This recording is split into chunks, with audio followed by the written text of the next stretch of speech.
ومأواه ومرجعنا محمدا عبده ورسوله أرسله بالحق بشيرا ونذيرا وداعيا إلى الله بإذنه وسراجا منيرا.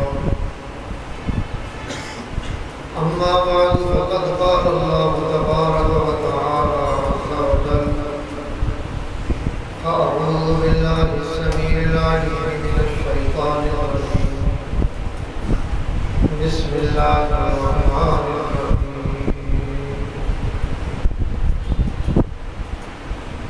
والسابقون الأولون من المهاجرين والأنصار والذين اتبعوهم بإحسان. صدق الله العظيم. إن الله وملائكته يصلون على النبي يا أيها الذين آمنوا صلوا عليه وسلموا تسليما. اللهم صل على سيدنا محمد وعلى آل سيدنا محمد وبارك وسلم عدد ما خلق من شيء.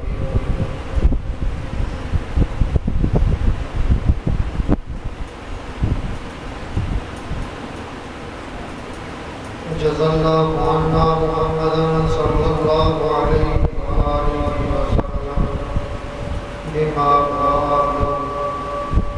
جزا الله عنا سيدنا محمد صلى الله عليه وآله وسلم بما قال.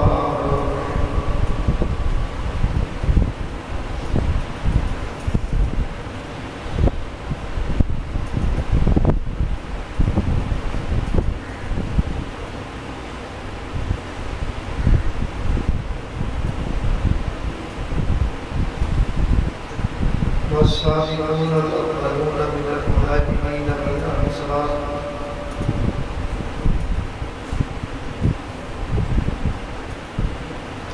اس آیت کریمہ وہ جماعت اصحاب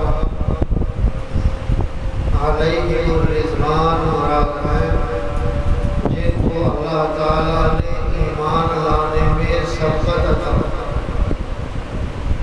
سب سے پہلے ایمان ان کو سابقون الاولون کہتے ہیں.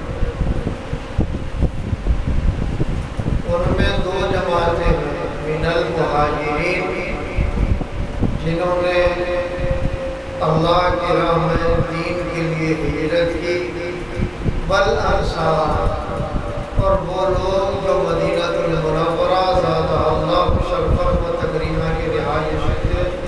ابتدا ہی میں اللہ نے ان کو ایمان کی دولت سے نوازا.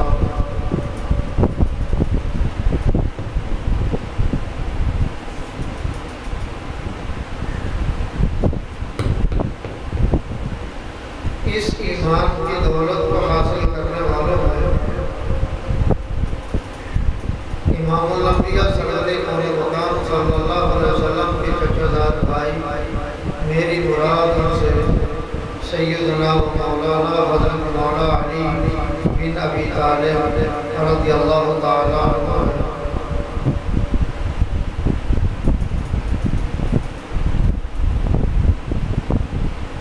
یہ بھی ایمان کی دولت سے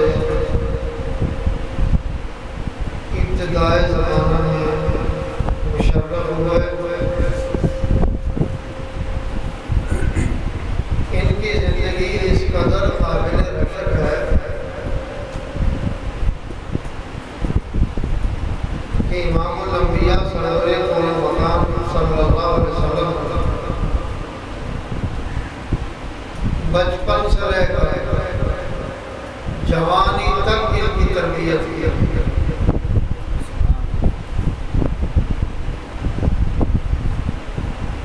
حضور سید عالم صلی اللہ علیہ وآلہ وسلم کے علوم میں ایسے ماہر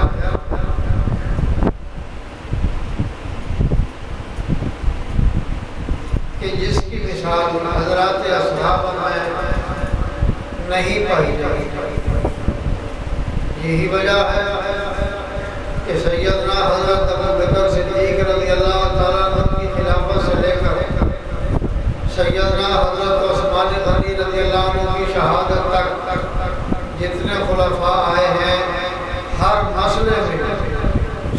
مولانا حضرت علی کرم اللہ وجہہ کی ذات گرامی سے رہنمائی لیتے ہیں۔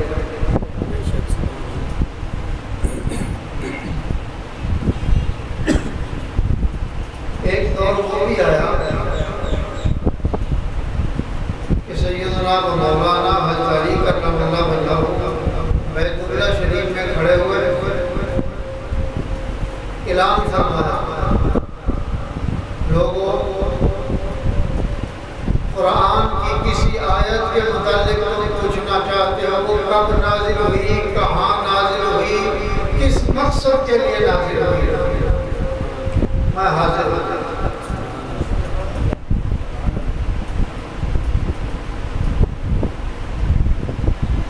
تو نبی کی اداؤں کا تو کیا کہنا، وہ رہتے ہی ان کے پاس تھے، جو جن کے پاس سایہ بن کر رہا ہو، نبوت کے سائے میں پلا ہو، جوان ہوا ہو، کون سی ادا ہوگی جو ان سے چھوٹ رہی ہے؟ گویا کہ وہ ہر ادا کے حافظ بھی ہوں گے، محافظ بھی ہوں گے۔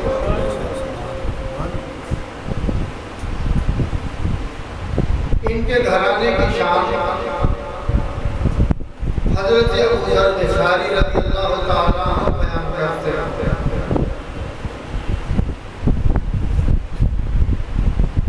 وعن ابی ذر انہ قال وہذا آخذ بباب الکعبۃ،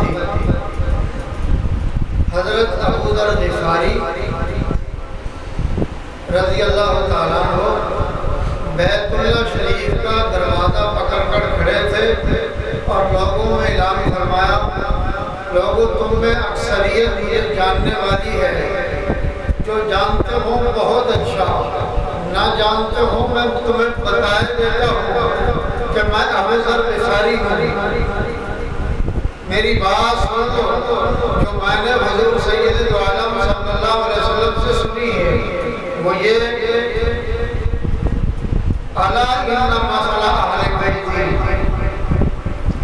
حضور صلی اللہ علیہ وسلم نے ارشاد فرمایا، لوگوں خبردار، آگاہ ہو اس بات سے، متنبہ ہو جاؤ، ہوشیار ہو جاؤ تم، ان مسئلہ اہل بیت، میرے اہل بیت کی مثال ایسی ہے، فیکم تمہارے درمیان میں، مثل سفینۃ نوح، جیسی مثال حضرت نوح علیہ السلام کی کشتی کی ہے، سفینہ نوح کی ہے۔ وہ کیا مثال ہے؟ فرمایا من رکبہا نجا، جو اس کشتی میں سوار ہوا وہ نجات پا گیا، من رکبہا، جو اس میں سوار ہوا نجا، وہ نجات پا گیا، من تخلف عنہا ہلاکا، من تخلف، جو پیچھے رہ گیا، اس کشتی سے اتر گیا، اس کشتی میں سوار نہیں ہوا، من تخلف، جو پیچھے رہا، عنہا، اس کشتی سے، کون سی کشتی؟ یعنی اہل بیت سے جو پیچھے رہا، ہلاکا، وہ برباد ہو گیا۔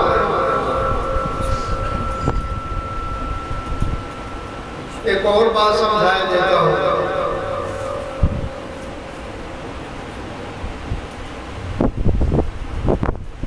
امام الانبیاء صدر اکرم مقام صلی اللہ علیہ وسلم نے اپنے گھرانے اہل بیت کی مثال دیتے ہوئے ارشاد فرمایا، ان کی مثال تم میں سفینہ روح جیسی ہے، حضرت نوح علیہ السلام کی کشتی جیسی ہے،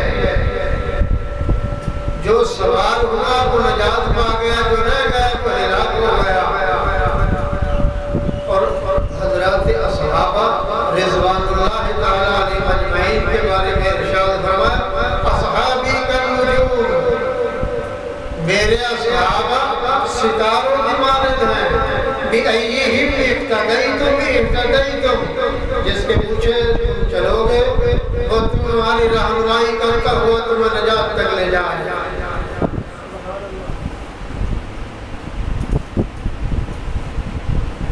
آپ نے ہوائی جہازوں کا سفر کیا ہے، کشتیوں کا سفر نہیں کیا۔ کشتیاں جب راتوں کو دن میں چلتی ہیں ان کی لین کا تعین ہوتا ہے، ستاروں کے ذریعے رات کا تعین کیا جاتا ہے، یہ کہاں جا رہی ہے، کس لائن پر جا رہی ہے، کس راہ پر جا رہی ہے، اس کی راہ، اس کی ڈگر ہے کیا۔ تو کشتی کی نشاندہی ستاروں سے کی جاتی ہے، اس کا راہ یہ نہیں ہے، یہ الٹے راہ جا رہی ہے، سیدھے راہ جا رہی ہے۔ حضور صلی اللہ علیہ وسلم نے اپنے صحابہ کے بارے میں کہا اصحابی کم نجوم، میرے صحابہ نجوم ہیں، نجوم ستاروں کو کہتے ہیں۔ تو پھر کشتی کون ہوا؟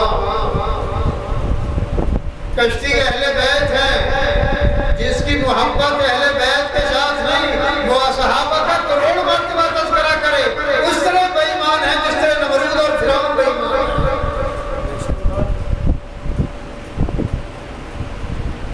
یہ بات کرنے کا انداز اور تکنیک ہے، گویا ہم صحابہ سے محبت رکھتے ہیں، یا صحابہ سے کوئی محبت نہیں، صحابہ کی محبت خود اہل بیت سے ہے۔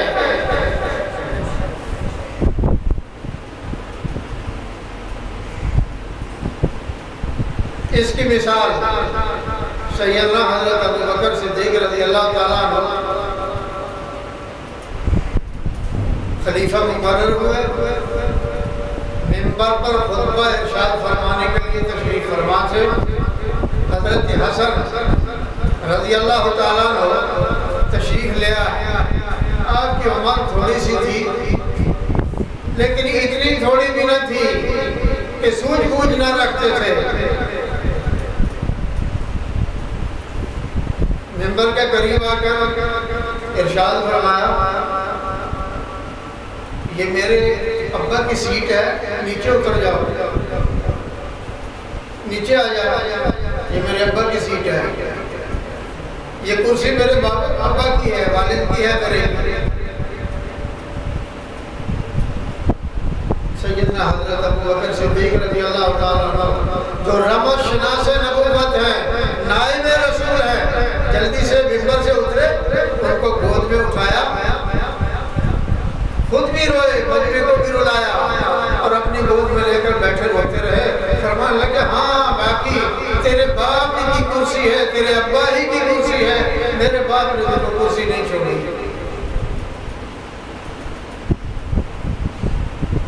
اگر اہل بیت کی محبت اتنی جاندار نہ ہوتی کہ چھوٹے بچے کو گود میں اٹھا کر منبر پر نہ بیٹھتے،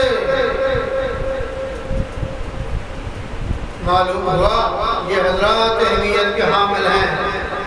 دوسری روایت اسی سے ملتی جلتی حضرت عمر رضی اللہ عنہ کے زمانے میں پیش آئی۔ سیدنا حضرت حسین رضی اللہ عنہ تشریف لائے، حضرت عمر رضی اللہ عنہ منبر پر تھے، آتے فرمایا عمر اتر جا، نیچے آ جا، یہ جگہ میرے نانا کی ہے، میرے ابا کی جگہ ہے، نیچے چلا ہو۔ سیدنا امیر المومنین عمر بن خطاب رضی اللہ عنہ نیچے اترے، ان کو گود میں اٹھایا، رونے لگے، فرمایا باقی تمہارے باپ کی وجہ سے ہمیں عزت ملی ہے، ہم منبر والے نہ تھے، تمہارے باپ کی وجہ سے ہم یہاں تک پہنچے ہیں، یہ آبرو تیرے باپ ہی کی وجہ سے ہمیں نصیب ہوئی ہے، ہمارے باپ نے تو کوئی کرسی اور منبر نہیں چھوڑی۔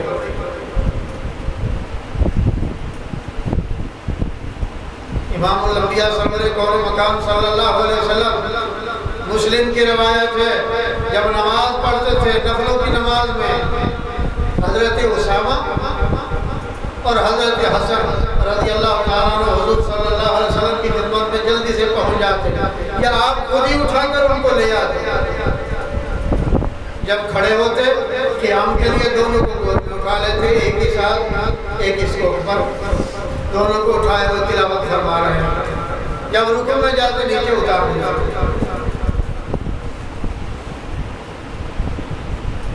فردوں کی نماز میں سیدنا حضرت حسن رضی اللہ تعالیٰ حضور صلی اللہ علیہ وسلم کی کمر مبارک پر، دوش مبارک پر بیٹھ گئے، اپنے سجدہ لمبا صحابی نے دیکھا، انہوں نے کہا یا رسول اللہ سواری بہت اچھی ہے۔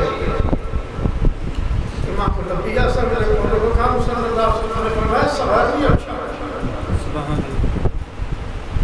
صرف سواری اچھی نہیں، سواری اچھا ہے۔ مستدرک حاکم کی روایت ہے، ظہر کی نماز پڑھاتے ہیں، حضور سید عالم صلی اللہ علیہ وسلم سجدے میں گئے، جماعت کروا رہے تھے، فرض کی جماعت ہو رہی تھی، سیدنا حضرت حسین رضی اللہ عنہ دوڑے ہوئے آئے اور پیچھ پر آ کر بیٹھ گیا، اپنے دوش مبارک پر سجدہ لمبا کیا آپ نے، کافی دیر تک آپ سجدے میں پڑے رہے، پھر آخر سیدنا حضرت حسین رضی اللہ عنہ پیچھ مبارک سے اترے تو آپ نے اللہ اکبر کہا اور اٹھ کر بیٹھ گئے۔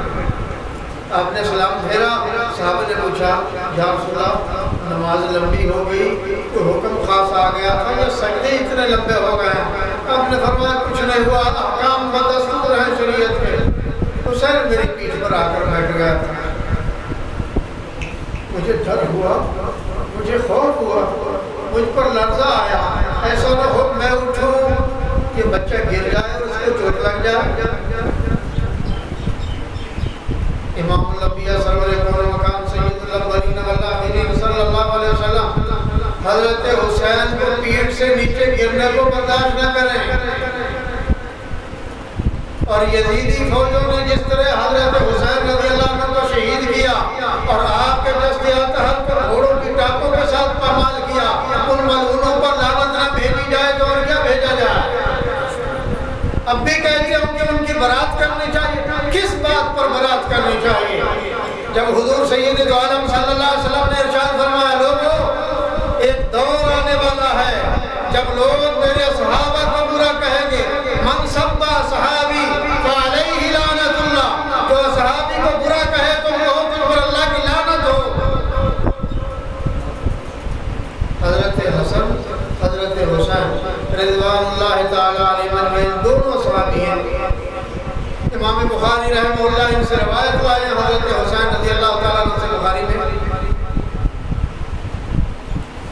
درمیان میں کسی کا تذکرہ نہیں کرتے، وہ حضرت حسین سے پہلے صرف حضور کا تذکرہ کرتے ہیں، اور حضرت حسن رضی اللہ تعالیٰ عنہ کی روایات پر بے شمار کتابوں میں موجود ہے۔ معلوم ہوا یہ صحابی بھی ہیں۔ ہم نے سنا بہت سو سے صحابہ پر جان دیں گے، مر جائیں گے، ڈوب مریں گے، ختم کر دیں گے، ختم ہو جائیں گے۔ جب اہل بیت کی باری آتی ہے پھر یزید کی صفائی دیتے ہیں، کہتے اس پر لعنت بھیجنا منع ہے، ثابت نہیں ہے کفر کرنا، اس سے بڑا کفر کیا ہوگا؟ 6000 کی فوج، بعض روایت سے معلومات 70,000 کی فوج، 2 صوبوں کی فوج، 72 آدمی یا 150 آدمی تھے سفر والے ساتھ مل کر جو آپ کے ساتھ چلے آئے تھے، 150 آدمیوں کی تعداد ہے، بعض روایت سے معلوم ہے تو 200 آدمی تھے۔ 70,000 فوج کیا لینے آئی تھی؟ 200 آدمیوں کا اگر شوربہ پکا کر گھونٹ گھونٹ پیا جائے تو باری نہیں آتی، پورا نہیں ہوتا۔ اگر 6000 فوج ہو تب بھی گھونٹ گھونٹ پورا نہیں آتا۔ کیا لینے آئے تھے یہ سارے بدماش بے حیا؟ یہ غیر مسلم تھے؟ کون تھے؟ یہ کلمہ پڑھنے والے بے ایمان تھے جو نبی کی اولاد کو ختم کرنے آئے تھے۔ ان کی اولادوں کو جا کر پوچھو عبید اللہ بن زیاد کی اولاد کہاں ہے؟ یزید کی نسل کہاں گئی؟ 15 بچے تھے یزید کے، 15 بچے، ایک کی بھی نسل باقی نہیں، اور حسین کا ایک بیٹا صرف باقی رہا جس کو حضرت زین العابدین کہتے ہیں، علی کا نام ہے رضی اللہ تعالیٰ عنہ۔ حضرت حسن کا ایک صحت بردادہ ہے حیات رہا جس کو حسن حسنہ کہتے ہیں۔ نبی کی دعا کا اثر بھی دیکھا ہے، ان کی قبولیت کی شان بھی دیکھی ہے، دنیا بھری پڑی ہے سادات سے، یزید نہ